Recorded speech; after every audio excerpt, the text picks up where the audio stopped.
जैसे जैसे हम इस पवित्र सीजन के पवित्र मार्ग पर आगे बढ़ते हैं, पवित्र मंगलवार में मैं ग्रेसी भिंगरा आप सबों का फिर एक बार यीशु मसीह के नाम से स्वागत करती हूँ।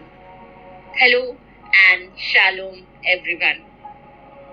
हमने पाम एतवार यीशु की यरूशलेम में विजय प्रवेश को देखा और पैशन वीक के सेकेंड डे में हमने देखा यीशु किस तरह मंदिर में लेन देन करने वालों को निकाला, सरापों के पीड़े और कबूतर बेचने वालों की चौकियों को यीशु ने उलट दिया। आज हम देखेंगे जब प्रधान याजक और पुण्यों यीशु मसीह को उनके अधिकार के विषय प्रश्न करते हैं तो किस तरह यीशु ने पूरी साहस पूर्वक उनके पाखंड का पर्दाफाश किया।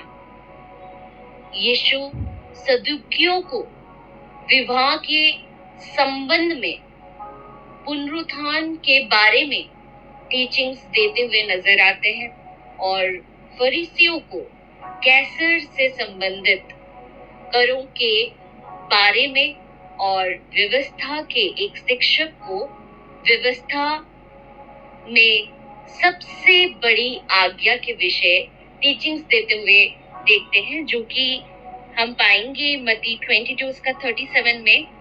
उसने उससे कहा, तू परमेश्वर अपने प्रभु से अपने सारे मन और अपने सारे प्राण और अपनी सारी बुद्धि के साथ प्रेम रख। बड़ी और मुख्य आज्ञा तो यही है। Praise God. आगे जब हम मत्ती 23 में देखेंगे, वहां पे हम देखते हैं कि Jesus condemns the religious leaders, और हम मत्ती 23:13 से 27 में जब हम देखेंगे तो हम लोग वहां पे द 7 वो टू रिलीजियस लीडर्स के देते हुए हम देखेंगे। मैं उसे पढ़ देती हूँ आपके लिए। शास्त्रियों और फरीसियों के पाखंड की भर्त्सना। हे कपटी शास्त्रियों और फरीसियों, तुम पर है, तुम मनुष्य के लिए स्वर्ग के राज्य का द्वार बंद करते हो, न तो स्वयं ही उसमें प्रवेश करते हो और न उसमें प्रवेश करने वालों को प्रवेश करने देते हो। हे कपटी शास्त्रियों और फरीसियों, तुम पर है, तुम विधवाओं के घरों को खा जाते हो और दिखाने के लिए बड़ी देर तक प्रार्थना करते रहते हो, इसलिए तुम्हें अधिक दंड मिलेगा। हे कपटी शास्त्री और फरीसियों, तुम पर है, तुम एक जन को अपने मत में लाने के लिए सारे जल और थल में फिरते हो, और जब वह मत में आ जाता है तो उसे अपने से दुना नारकीय बना देते हो। हे अंधे अगुओं, तुम पर हाय, जो कहते हो कि यदि कोई मंदिर की शपथ खाए तो कुछ नहीं, परंतु यदि कोई मंदिर के सोने की सौगंध खाए तो उससे बंध जाएगा। हे मूर्खों और अंधों, कौन बड़ा है, सोना या वह मंदिर जिससे सोना पवित्र होता है? फिर कहते हो कि यदि कोई वेदी की शपथ खाए तो कुछ नहीं, परंतु जो भेंट उस पर है, यदि कोई उसकी शपथ खाए तो बंध जाएगा। हे अंधों, कौन बड़ा है, भेंट या वेदी जिससे भेंट पवित्र होती है? इसलिए जो वेदी की शपथ खाता है वह उसकी और जो कुछ उस पर है उसकी भी शपथ खाता है। जो मंदिर की शपथ खाता है वह उसकी और उसमें रहने वाले की भी शपथ खाता है। जो स्वर्ग की शपथ खाता है वह परमेश्वर के सिंहासन की और उस पर बैठने वाले की भी शपथ खाता है। हे कपटी शास्त्रियों और फरीसियों, तुम पर हाय, तुम पुदीने और सौंफ और जीरे का 10वां अंश तो देते हो, परंतु तुमने व्यवस्था की गंभीर बातों को अर्थात न्याय और दया और विश्वास को छोड़ दिया है। चाहिए था कि इन्हें भी करते रहते और उन्हें भी ना छोड़ते। हे अंधे अगुओं, तुम मच्छर को तो छान डालते हो, परंतु ऊंट को निगल जाते हो।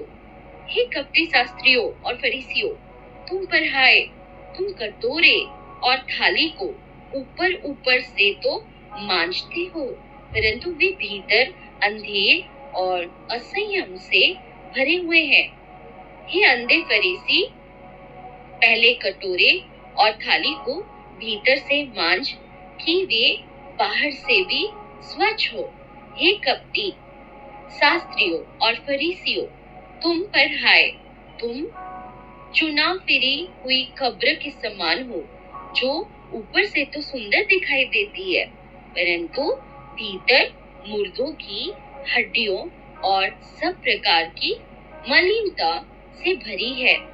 इसी रीति से तुम भी ऊपर से मनुष्य को धर्मी दिखाई देते हो। मैं फिर एक बार कहती हूँ, इसी रीति से तुम भी ऊपर से मनुष्य को धर्मी दिखाई देते हो, परंतु भीतर कपट और अधर्म से भरे हुए हो। हालेलुया।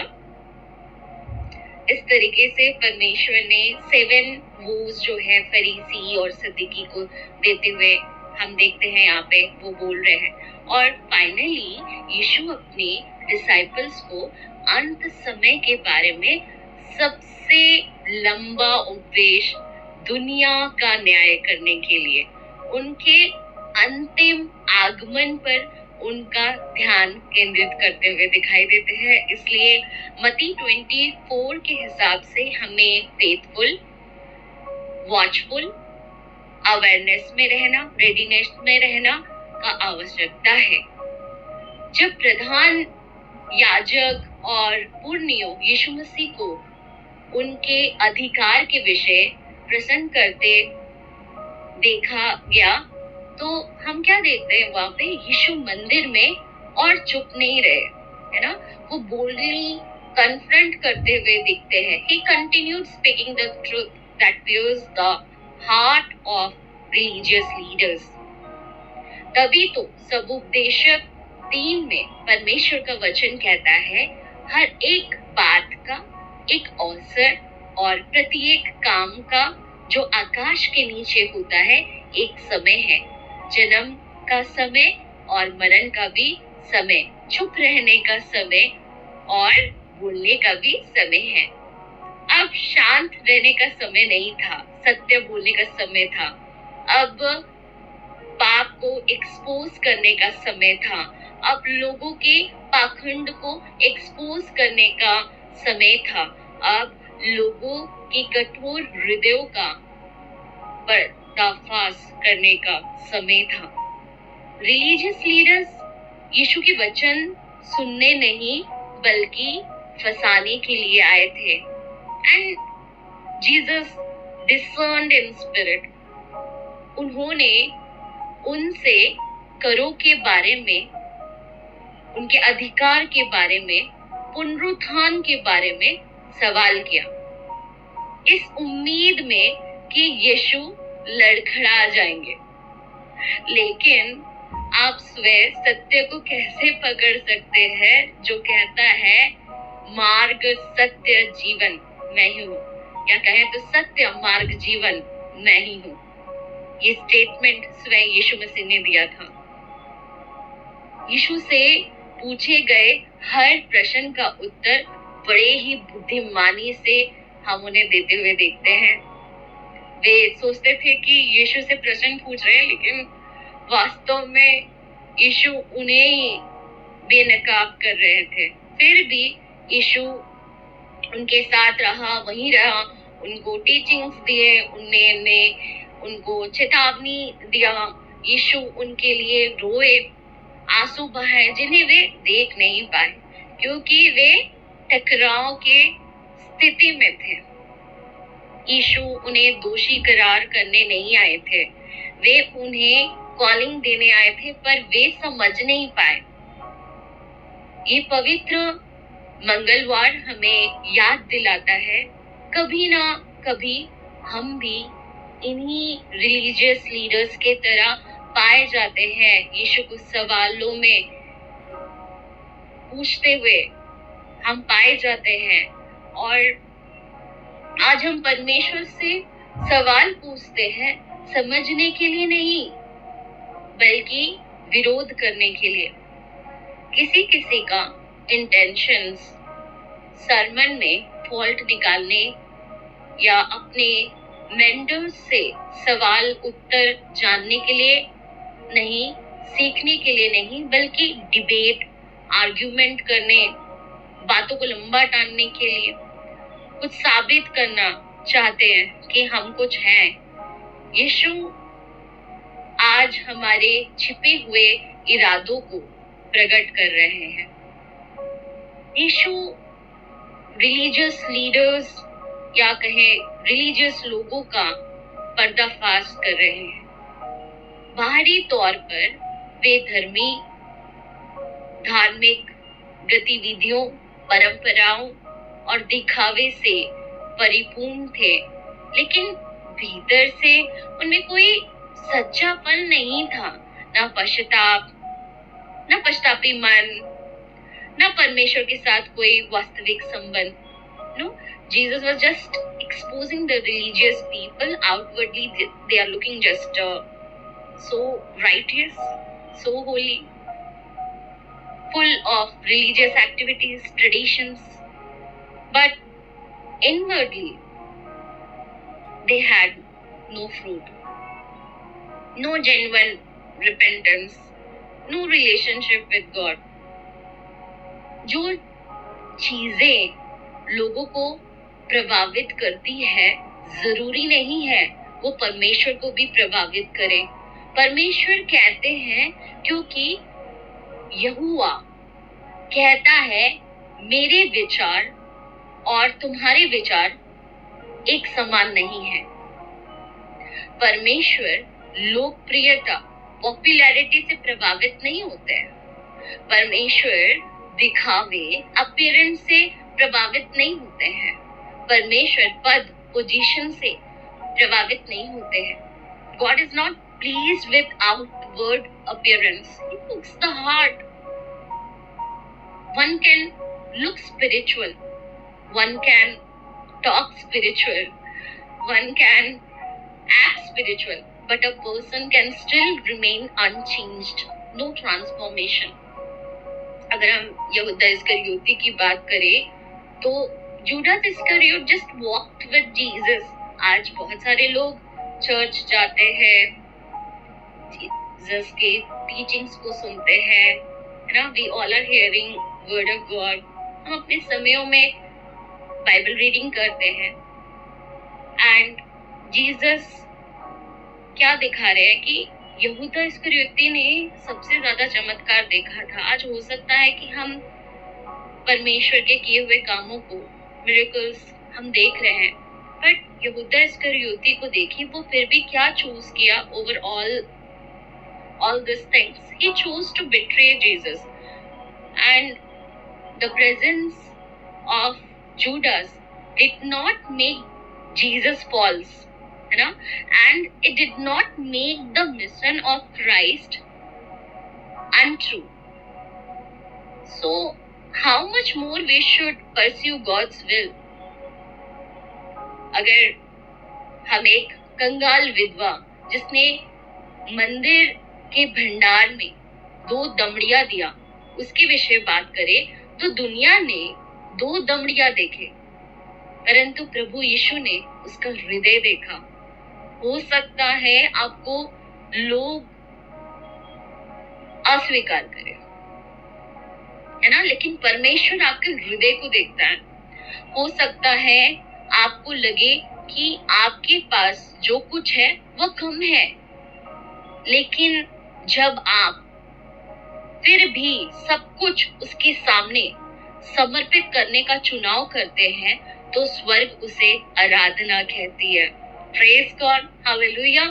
जब आप अपने दिल, अपने डर, अपने आंसू, अपने सवाल, अपनी उम्मीदों को यीशु के सामने समर्पित कर देते हैं तो यही सच्ची उपासना कहा जाता है। हो सकता है आपके पास मंच ना हो, आज हो सकता है आपको पहचान ना मिले, लेकिन अगर आपका हृदय परमेश्वर के समक्ष सच्चा है तो आप पहले से ही देखे जा चुके हो, चुने जा चुके हैं परमेश्वर की नजर में। परमेश्वर पूर्णता की तलाश नहीं कर रहे हैं, वो समर्पण की तलाश कर रहे हैं। आप लोगों के सामने कैसे दिखते हैं उससे कहीं अधिक महत्वपूर्ण यह है कि आप गुप्त रूप से परमेश्वर के सामने कैसे हैं। जरूरी है यीशु को उस बात का सामना करने दो जिसे हम अब तक बसते आ रहे हैं। यीशु को उस विषय में चुनौती देने दो जिसे हम कहीं ना कहीं अब तक सही ठहराते आ रहे हैं, क्योंकि वही यीशु जो मंदिर में अटल खड़ा था आज भी हमारे हृदयों के समक्ष विराजमान है। आज जरूरी है, आज बहुत सारे अपोजिशंस है, परसिक्यूशंस है, बहुत सारे लोग हमें रोकने आएंगे, लेकिन जिस तरीके से यीशु दृढ़ खड़ा रहा, सच्चाई और प्रभु का वचन के लिए खड़ा रहा, आज जरूरत है। आज अगर हम बाइबल को उठाएंगे तो एक दिन बाइबल हमें उठाएंगे। बस जरूरी है कि अंत तक उसमें बने रहो। Praise God, stay tuned to Christ, abide in Christ, be rooted in Christ.